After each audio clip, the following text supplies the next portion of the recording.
मैगलॉन और fire queen इस वक्त तेजी से जंगल की तरफ जा रहे थे। ये लोग आखिर करने क्या वाले हैं? वो महाराज, उन्हें कुछ समझ नहीं आ रहा था कि आखिर वो लोग वहां पे करने क्या जा रहे हैं।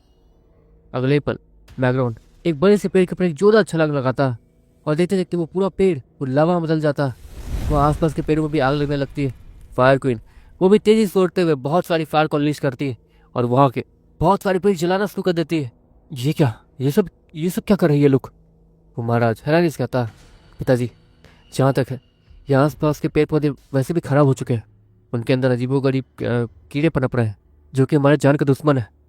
और वैसे भी अगर ये पेड़ नहीं जलेंगे तो वैसे भी वो लोग इस पेड़ को तोड़ के बाहर आएंगे ही आएंगे। और वैसे भी ये पेड़ खराब हो चुके हैं अंदर से, तो मुझे नहीं लगता कि इन पेड़ों का कोई भविष्य है। और वो ओब्रेक्स वो अपने डैड को समझाते हुए कहता, वो महाराज सामने देख रहे थे, ये बड़े बड़े पेड़ ये सभी तब से यहाँ पे है जब से ये कबीला यहाँ पे है। और यहाँ पर आज ये सारे पेड़ सिर्फ इस घटिया बीज के कारण तबाह हो रहा था। बैकग्राउंड फायर को तेजी से सारी चीज़ें करते रहते हैं। वहाँ पर बाकी सभी तेजी से वाटर एलिमेंट का इस्तेमाल करके वहाँ पानी फैलाए जा रहे थे और नमक का इस्तेमाल किए जा रहे थे। अब काफ़ी सारे सैनिक वो थकने लगे थे, उनका एलिमेंट भी खत्म होने लगा था। महाराज वो ये सब देखता, और किसके पास वाटर एलिमेंट है? वो महाराज चाहो तब देखते हुए कहते हैं, जाहिर सी बात है, बाकी सभी वो बहुत ज़्यादा मेहनत कर रहे हैं, लेकिन अब मेहनत भी तो लिमिट में ही करेंगे। वो थक चुके हैं, उनके बॉडी के एलिमेंट्स अब वो ख़त्म हो रहे हैं, जिसके कारण वो कमज़ोर भी पड़ रहे हैं और अब वो बहुत ज़्यादा पानी प्रोड्यूस नहीं कर पा रहे हैं। लेकिन ये काला लिक्विड तो अभी भी उस कुएं से निकले जा रहा है और बंद नहीं हो रहा है। वो महाराज वो इतना कहते हैं, पता नहीं शौर्य अंदर क्या कर रहा होगा। ओब्रेक्स वो भी आगे देखते हुए कहता है। दूसरी तरफ शौर्य उसके हाथ पाँव बंधे हुए थे, वो चारों तरफ देख रहा था। जहाँ पर सब कुछ काला था वहाँ इतना अंधेरा था कि कोई कुछ देख ही नहीं सकता था। उस अंधेरे में एक सफ़ेद रंग की रोशनी अचानक से चमकती है। वो सफ़ेद रंग की रोशनी धीरे धीरे शौर्य के पास आने लगती है। वो शौर्य के चेहरे के पास आती है। शौर्य तुरंत ही ब्लैक स्नेक के जीन्स को अपने साथ कंबाइन करता है और सामने देखता है जहाँ पर वही लीच नाम का मॉन्स्टर वो उसके सामने खड़ा था और उसे देख रहा था। लेकिन पता नहीं कि वो उससे कुछ कर नहीं रहा था और ना ही कुछ बोल रहा था, जैसे कि वो शौर्य को बात करने लायक समझता भी ना हो। ऑफकोर्स शौर्य टाइटन फुल लेवल से नीचे का है और ऑफकोर्स उसकी ताकत भी बहुत कम होगी, इससे तो बहुत कम, इस लीच से। वो लीच हंसते हुए पीछे जाता है। अगले ही पल वहाँ बहुत सारा पानी जमा होना शुरू हो जाता है जो कि पूरी तरीके से काले रंग का था। वो पानी वहाँ एक सेकंड में ही भर जाता है और शौर्य उसके चेहरे के ऊपर पानी भर जाता है और वो ऊपर सांस लेने के लिए भी नहीं जा सकता था। वो पानी थोड़ा अजीब था। वो पानी शौर्य के नाक से होते हुए जबरदस्ती उसके अंदर जा रहा था, उसके लंग्स में भर रहा था ताकि शौर्य सांस रोक भी ना सके। शौर्य उसके पूरे बॉडी के अंदर पानी भर जाता है और उसका दम घुटने लगता है, लेकिन शौर्य कुछ नोटिस करता है। जी क्या, मैं सांस कैसे ले पा रहा हूँ? शौर्य वो हैरानी से कहता है। अजीब बात थी, शौर्य पानी के अंदर ऐसे सांस ले पा रहा है जैसे कि वो खुद एक मछली बन गया हो। शौर्य को समझ नहीं आ रहा था कि ये क्या हो रहा है। दूसरी तरफ उस लीच की नज़र में शौर्य वो तड़प रहा होगा, लेकिन जब वो लीच शौर्य को देखता है जो कि नॉर्मली था और उससे कुछ हो भी नहीं रहा था, उसकी आंखें सिकुड़ती है और वो तेजी से शौर्य के तरफ आने लगता। तुम्हारा नाम क्या है? वो लीच वो शौर्य से कहता। क्या करोगे जान के? शौर्य नॉर्मली पानी में बोलने की कोशिश करता और वो बोल भी देता और उसके बाद नॉर्मली वहाँ गूंजती। बस तुम्हें मारने से पहले तुम्हारा नाम जानना चाहता था। इतना कहते हुए वो लीच अपने हाथों को तैयार करता। उसके हाथ वो बड़े बड़े पंजे में बदल जाते हैं और वो उससे शौर्य पे हमला करने लगता है। शौर्य अगले पल थोड़ा सा नीचे झुकता है और शौर्य के पीछे से अचानक से एक अजीब सा लिजार्ड वो तेजी से उस लीच पे हमला कर देता है और वो लीच तेजी से पीछे जाता है, लेकिन उसे कुछ होता नहीं है।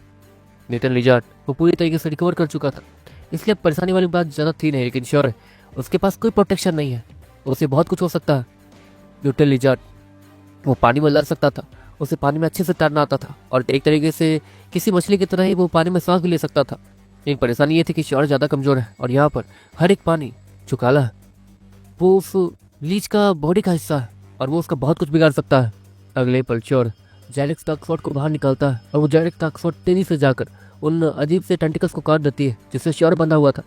उससे आज़ाद होने के बाद शौर्य अपने जैरिक्स टास्कफोर्स को शौर्य गोश्त कटाना को लेकर उसी काले रंग के पानी में तेजी से घूमना शुरू कर देता है।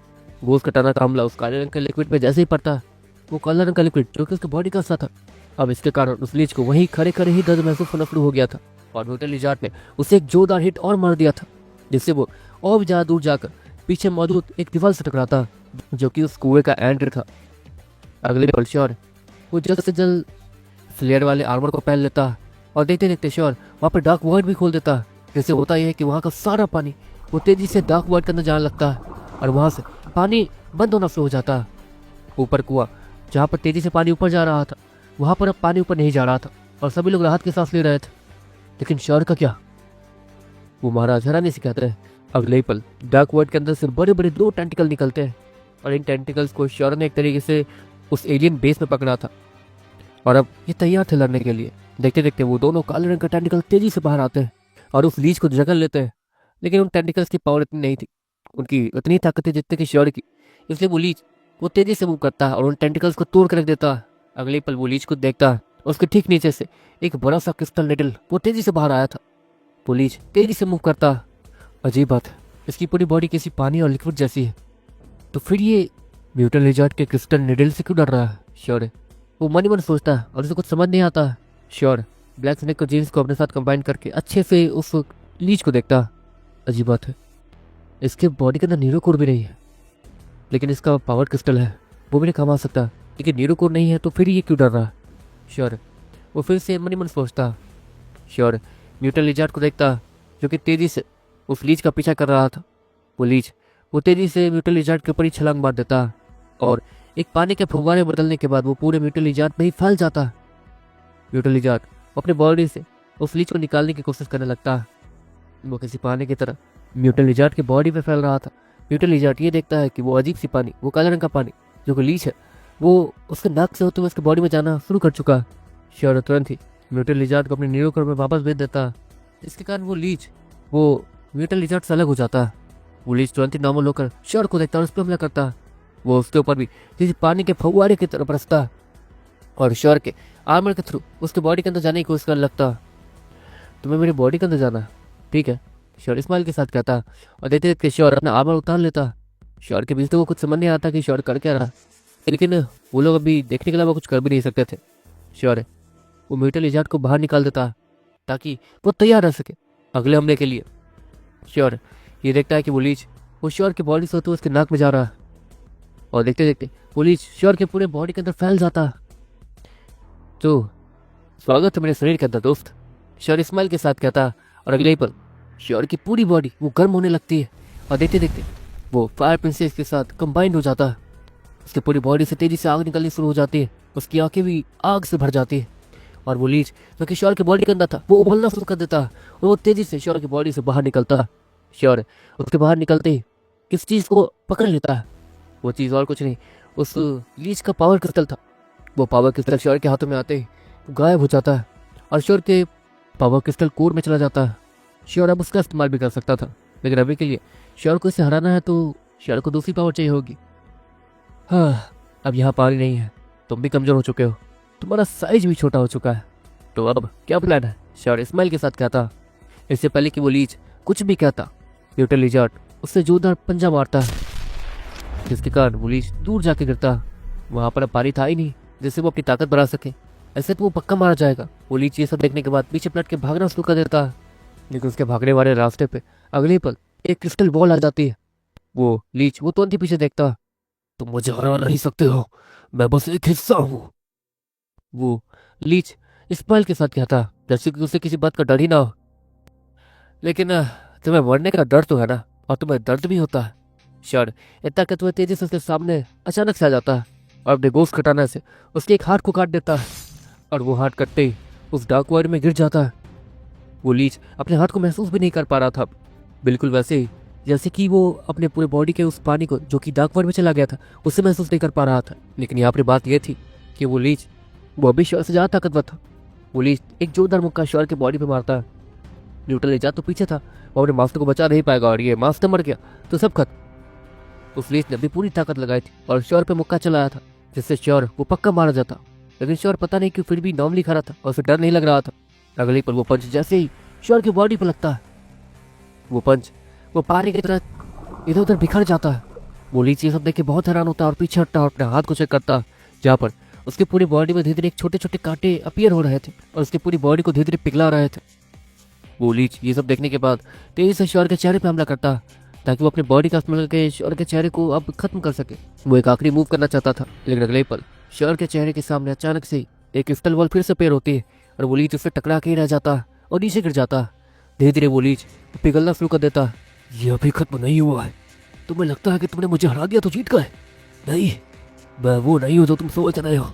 वो इतना कहते हुए वो लीच वो पूरी तरीके से पिघल जाता और देखते देखते श्योर के डार्क वर्ल्ड में चला जाता, एक लिक्विड फॉर्म में। श्योर वो एक लंबी सांस लेता और एक अंगड़ाई लेता। ऊपर सब कुछ शांत हो चुका था। सभी लोग इस वक्त कुएं की तरफ देख रहे थे कि आखिर हुआ क्या है। फायर क्वीन वो फायर प्रिंसेस की ऑरा को महसूस कर पा रही थी। उसे तो ये लग रहा था कि शायद उसकी बेटी आ गई हो और उससे बहुत कुछ किया हो, लेकिन नहीं, अब वो ऑरा चला गया था। देखते देखते उस कुएं के अंदर से श्योर बाहर आता और एक लंबी अंगड़ाई लेता। अरे क्या हुआ, जीत गए हम सभी, श्योर स्माइल के साथ कहता। देखते देखते सभी लोग खुशियों की ताली बजाने लगते हैं और श्योर को देखने लगते हैं जो कि वहां बीच में खड़ा था। वो काले रंग का पानी वो अब नॉर्मल होने लगा था। वो पानी देखने में अब नॉर्मल जैसा लग रहा था। आसपास के पेड़ जिसके अंदर वो अजीब से कीड़े थे वो मर के बाहर आते हैं किसी लिक्विड में बदल के। लेकिन अब वो पेड़ वैसे भी खराब हो चुके थे तो अब वैसे भी उन्हें हटाना ही पड़ेगा। लेकिन अब बैकग्राउंड और फायर को उसे हटाने का काम नहीं कर रहे थे। अब बाकी काम तो इन महल वालों को ही करना होगा।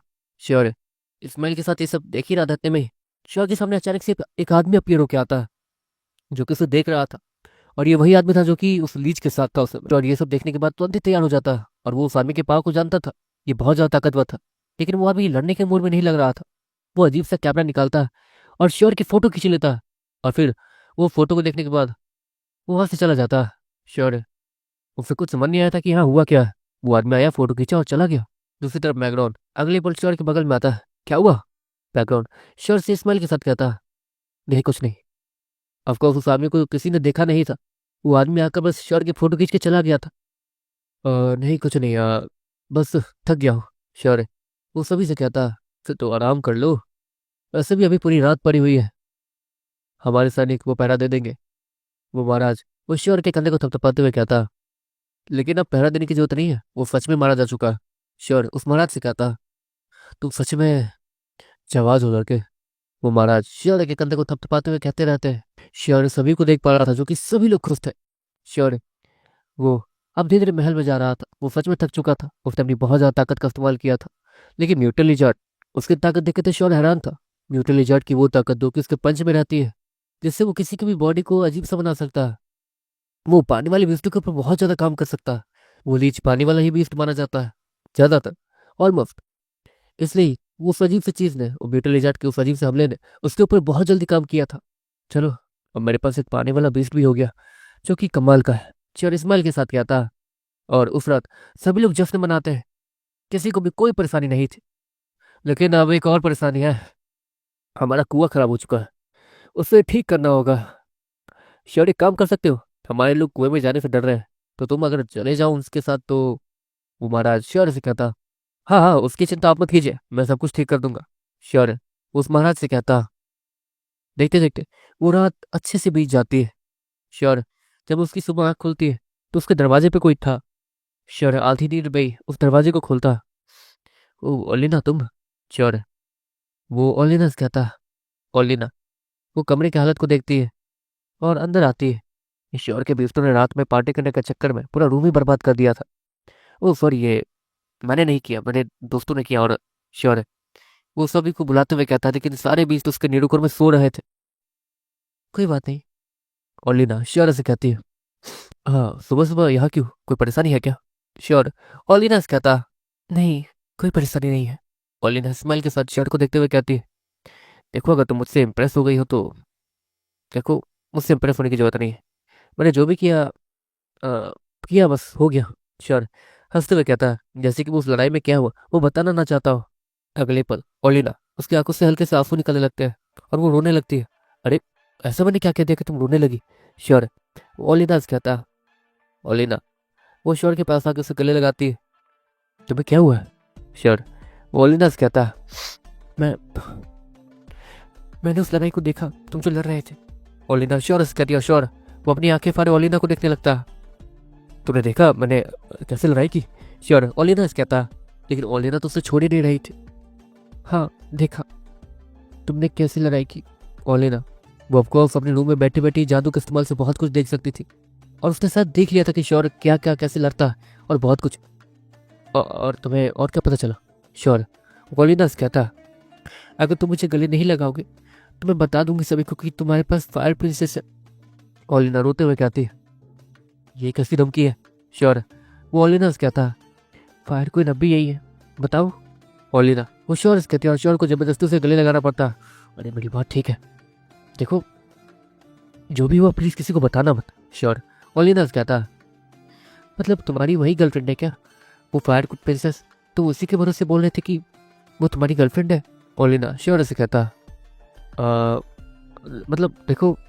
श्योर ओलिना को देखता, जहाँ पर वो अजीब सा मुंह बना के श्योर को देख रही थी। अब श्योर ओलिना को ये तो पता नहीं सकता है कि उसकी गर्लफ्रेंड है, लेकिन उसके पास भी नीरोकोर है और वो नॉर्मल लड़की उससे अलग है।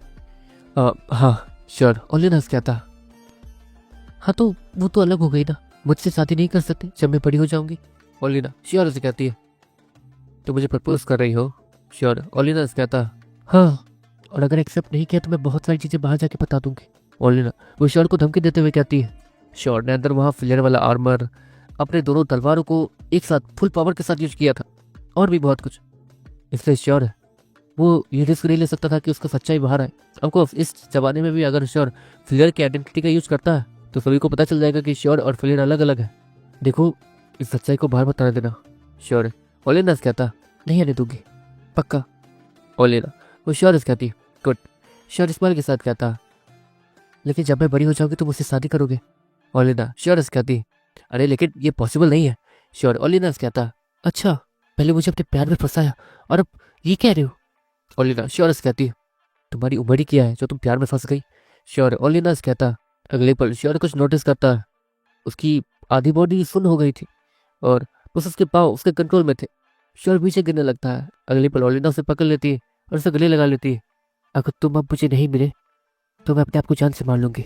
ओलिना एक अजीब सी तलवार को अपने गले के पास लाते हुए कहती है, अरे नहीं। श्योर अपने बॉडी के साथ कुछ कर नहीं सकता था। ओलिना ने उसका वो हाल किया था। ओलिना एक तरीके से श्योर को किसी लायक ही नहीं छोड़ रही थी ताकि वो ओलिना को बचा सके। तुम्हें जवाब देना है। ओलिना वो गुस्से में कहती है और वो बहुत ज़्यादा सीरियस लग रही थी। वो तलवार हल्की सी ओलिना के गले में जाती है और वहाँ से खून निकलना शुरू हो जाता है। अजीब जबरदस्ती है, ये तो पागल है क्या? श्योर है वो मन ही मन सोचता है। अच्छा ठीक है, मैं तैयार हूँ, लेकिन जब तुम बड़ी हो जाओगी और नीरो को जनरेट कर लोगी तो ही मैं तुमसे शादी करूंगा। श्योर ओलिना से कहता, हाँ, ये जहाँ तक है 16 साल की है, इसे नीरू को जनरेट करने में अभी भी 4 साल या 5 साल लगेंगे। तब तक मैं बहुत आगे निकल चुका होगा और तब तक ये मुझे भूल जाएगी। हाँ श्योर है वो मन मन सोचता है। देखते देखते श्योर वो नॉर्मल हो जाता है। श्योर ओलिना वो उसे गले लगाती है। श्योर भी जबरदस्ती उसे गले लगा ही लेता, लेकिन अजीब बात यह थी कि 1 घंटे तक ओलिना ने उसे छोड़ा ही नहीं था, उसे जाने नहीं देना चाहती थी। क्या हुआ? श्योर ओलिना से कहता, तुम ताकतवर हो चुके हो, तुम यहाँ से जाने वाले हो है ना? ओलिना श्योर से कहती, हाँ वैसे जाना तो पड़ेगा ही, अब मुझे ताकतवर बनना है तो आगे तो बढ़ना होगा ही। श्योर ओलिना से कहता। ओलिना वो श्योर के गल पे एक किस देती है और उसके चेहरे को देखने लगती है। ओलिना सच में बहुत ज़्यादा रो रही थी क्योंकि श्योर अब जाने वाला था। यहाँ तक कि श्योर को उसे देख के दया भी आ रही थी। उसके गालों पे हाथ रखता, देखो मैं कुछ ताकतवर होने जा रहा हूँ। मैंने अपने डैड से वादा किया था कि मैं एक बहुत बड़ा बिस्टमर बनूंगा, बहुत बड़ा। श्योर ओलिना से कहता, वादा मैंने भी अपनी माँ से किया, मैं भी बहुत बड़ी जादूगरनी बनूंगी। ओलिना वो श्योर से कहती है। अगले पल उन्हें अपने पीछे से एक आवाज आती है, देखो तुम दोनों का रोमांस खत्म हो गया हो तो मुझे सोने दो, 1-2 घंटे से तुम लोग के इस रोमांस को झेल रहा हो, जाओ यहाँ से। बैकग्राउंड श्योर और ओलिना को डांटते हुए कहता और वो दोनों ही हंसने लगते हैं। श्योर और ओलिना वो महल से बाहर निकलते हैं। सभी के सामने ओलिना वो श्योर का हाथ पकड़ के चल रही थी। सारे कबीले वाले और खासकर टावर वाले वो सभी श्योर से बहुत ज़्यादा जल रहे थे। जब श्योर यहाँ पहली बार आया था तो सभी लोग उससे बुली करने की कोशिश कर रहे थे, लेकिन अब यहाँ की सबसे ज़्यादा खूबसूरत राजकुमारी जो पहली बार उससे मिली थी और उससे परेशानी में डाल दिया था, अभी उसके बाहों में थी और उसे कुछ हो भी नहीं रहा था। वैसे मैं काफ़ी समय से टावर्स के टूर्नामेंट को करना चाहता था अलग अलग कबीलों में। मुझे पता चला कि टावर के टूर्नामेंट होने वाले हैं, टावर 1, टावर 2, टावर 3, टावर 4, लेकिन कभी कर नहीं पाया। कोई ना कोई बड़े कांड हो ही जाते थे उस कबीले में जहाँ मैं जाता हूँ। श्योर ओलिनास कहता, मतलब तुम टावर्स के टूर्नामेंट में हिस्सा लेना चाहते हो, लेकिन मुझे नहीं लगता कि तुम्हारे हिस्सा लेने के बाद कोई भी इस टूर्नामेंट में हिस्सा लेगा। ऑफकोर्स तुम्हें कोई हरा ही नहीं सकता। ओलिना श्योर से कहती है, मतलब अब अगले कबीले में जाके कुछ कहोगा क्यों? श्योर वो ओलिना से कहता, असल बात यह थी कि श्योर अभी तक टाइटन 4 लेवल को क्रॉस नहीं कर पाया था। हाँ, उस म्यूटल इजाद के दम पे उस अजीब से बीस्ट को हरा तो दिया था, लेकिन श्योर अभी तक उतना ताकतवर नहीं हुआ है कि वो आगे वाली सिटी में या फिर आगे वाले कबीले में जा सके। इसलिए कुछ समय के लिए तो श्योर को यही रुकना होगा और इस ओलिंडा को थोड़ा सा झेलना भी पड़ेगा।